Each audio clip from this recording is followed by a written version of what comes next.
Good day everyone, good day sir. I am the Cadet Batucan Victor Joseph, and today I will state the minimum standard of competence for security-related familiarization training that each seafarer must be able to do prior to going on board ship. So as for the STCW Code A66 Chapter 6, the STCW 2010 Resolution 2, the mandatory minimum requirement for security-related training and instruction for all seafarers and standard of competence for security-related familiarization training.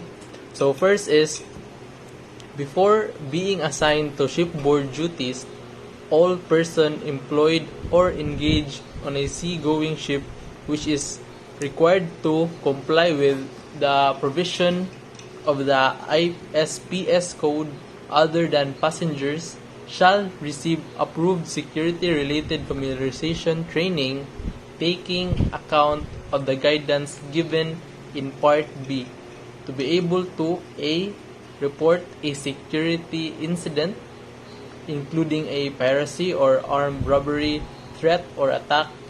B is to know the procedures to follow when they recognize a security threat, and C. Take part in security-related emergency and contingency procedures.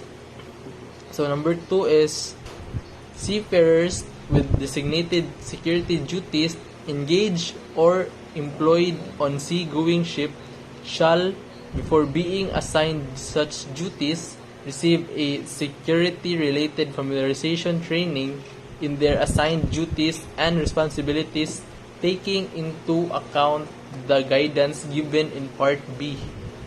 So number 3 is, the security-related familiarization training shall be conducted by the ship security officer or an equally qualified person. So next, number 4, a seafarer employed or engaged in any capacity on board a ship which is required to comply with the provision of the ISPS code on the business of that ship as part of the ship's complement without designated security duties shall, before being assigned to any shipboard duties, A. Receive appropriate approved training or instruction in security awareness as set out in Table A661. So next is B. Be required to provide evidence of having achieved the required standard of competence to undertake the tasks, duties, and responsibilities listed in column A of Table A661. So next is also by demonstration of competence in accordance with the method and the criteria for evaluating competence tabulated in column 3 and 4 of the Table A661, and by examination or continuous assessment as part of an approved training program in the subject listed in column 2 of Table A661. So next is number 5, or the last one, for the transitional provisions.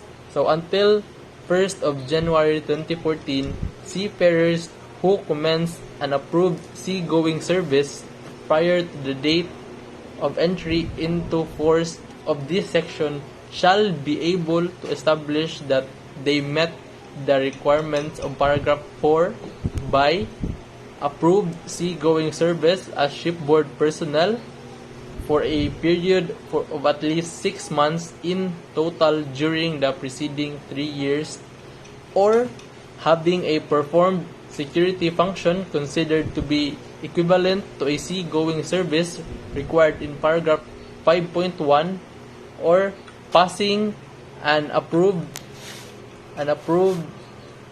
test or successful completing approved training. So that is all for the minimum standard of competence for security-related familiarization training that each seafarer must be able to do prior to going on board ship. Thank you for listening.